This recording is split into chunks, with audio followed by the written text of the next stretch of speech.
नमस्कार दोस्तों, क्राइम तक में आपका स्वागत है। सोमवार का आज दिन है। बड़ी खबर के साथ आज के दिन की शुरुआत करते हैं। साध्वी प्रेम बाईसा, इस मामले में अब पोस्टमार्टम रिपोर्ट सामने आ गया और बिल्कुल साफ हो गया है मामला। यानी कि जो मौत हुई है वो कार्डियक अरेस्ट से हुई है, इस तरह की जानकारी निकलकर सामने आ रही है। यानी कि दिल का दौरा पड़ने से मौत हुई है। लेकिन ये परिस्थिति कैसे पैदा हो गई, दिल का दौरा कैसे पड़ गया? क्योंकि वो उनको मेडिकल इश्यूज थे। तो क्या ये कहा जाए वो किसी तनाव में थी, टेंशन में थी, या ये दवाओं की ओवरडोज या गलत रिएक्शन कर गई दवाएं, इस वजह से हुआ?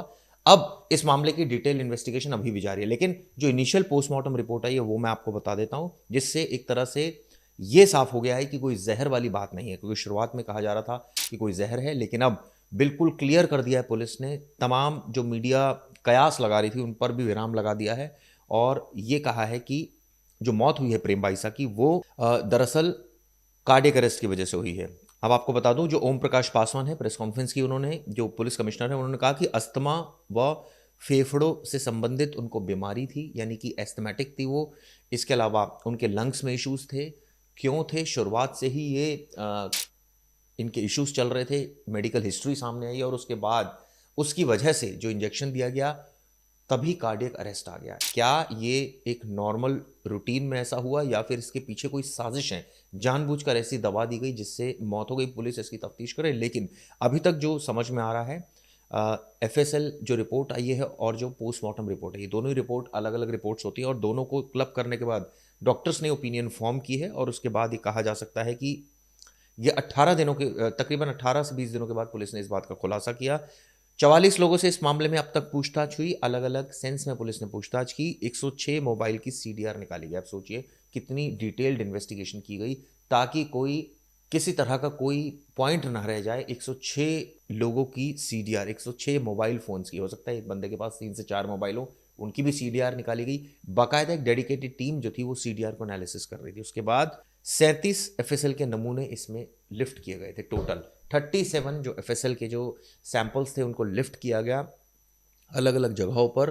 वहाँ पर उनका जब पूरा ओवरऑल इन्वेस्टिगेशन हुआ तब जाकर ये साफ हुआ कि दरअसल ये पूरा मामला जो है वो कहीं ना कहीं जो जुड़ा है वो जुड़ा है कार्डियक अरेस्ट से। लेकिन पहले तो ये कहा जा रहा था कि जो मौत हुई है वो उसके पीछे एक कंप्लेंट का जिक्र आ रहा था और वो कंप्लेंट बार बार ये थी कि कुछ वीडियोस थी, ये वीडियोस भी आप देख रहे हैं। इन वीडियोस को लेकर ये सोशल मीडिया पर वायरल हुई, जिसके बाद वो तनाव में आ गई और ऑब्वियसली जब तनाव में आई तो उन्होंने इस बाबत पुलिस में एक केस रजिस्टर कराया जिसमें आरोपी की गिरफ्तारी हुई और उसके बाद भी तमाम तरीके की परेशानियां वो झेल रही थी। लेकिन ये भी बात साफ है कि जो उनके मुंह बोले पिता है, उन्होंने इस पूरे मामले में 4 घंटे के बाद ट्वीट किया और अग्नि परीक्षा वाली बात कही। लेकिन सवाल ही उठता है, उनसे भी पूछताछ हुई। वीरमनाथ जो उनके मुंह बोले पिता हैं, उस वीडियो के संदर्भ में भी बात हुई। एफएसएल के नमूने भी लिफ्ट किए गए। अभी तक ये कहा जा सकता है कि पुलिस को कोई शक नहीं लगा, यानी मौत के पीछे जो वजह निकल कर आई वो कार्डियक अरेस्ट निकल कर आई।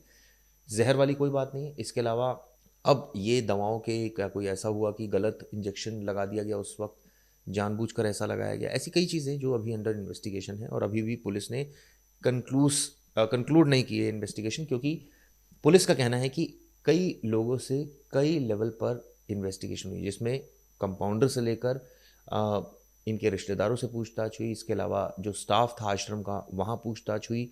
इसके अलावा कई और लोगों से पूछताछ हुई। तो ये कहा जा सकता है कि इस मामले में अब बड़ा खुलासा सामने आ गया। आपको बता दूं, साध्वी प्रेम बाईसा 28 तारीख की बात है जब उनकी तबीयत अचानक बिगड़ी और उसके बाद उनको एक इंजेक्शन दिया गया।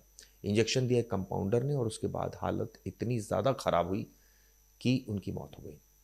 इस मामले में कंपाउंडर से भी पूछताछ हुई, मैंने पिछली वीडियो में उनका नाम भी आपको बताया था। इसके अलावा जो उनके पिता से भी पूछताछ हुई, उनकी मामा से भी पूछताछ हुई और उन तमाम लोगों से पूछताछ हुई जो इस केस में अहम कड़ी साबित हो सकते थे। जब ओवरऑल इन्वेस्टिगेशन किया गया, सारे तथ्यों को जोड़ा गया, तब समझ में आया कि ये मामला इस तरह से जुड़ा है। लेकिन क्या ये कहा जाए कि ये मामला अब ओपन एंड शट है, कोई शक के घेरे में नहीं? ऐसा नहीं है। अभी भी पुलिस की इन्वेस्टिगेशन जारी है। लेकिन जो रिपोर्ट्स इंडिकेट कर रही है, जो मेडिकल रिपोर्ट्स, जो एक बहुत बड़ा साक्ष्य होता है हर एक केस में, उसने क्लियर कर दिया कि ये कोई इस तरह की बात नहीं है। अब हमें पुलिस की बात पर यकीन करना ही चाहिए क्योंकि पुलिस का ये कहना है। और अगर नहीं यकीन तो और भी बहुत सारे ऑप्शंस हैं। जिन लोगों को यकीन नहीं वो कोर्ट भी जा सकते हैं, वो कोर्ट से भी अगर कोई ऐसा सबूत उनके पास है तो कोर्ट में भी एप्लीकेशन दर्ज कर सकते हैं, अगर पुलिस ढंग से काम नहीं कर रही, सरकार ढंग से काम नहीं कर रही। खैर, इस खबर पर हमारी आगे भी नज़र रहेगी, आपको अपडेट देता रहूँगा, लेकिन अब तक की बड़ी खबर थी जिससे मैंने आपको रूबरू करवाया। धन्यवाद।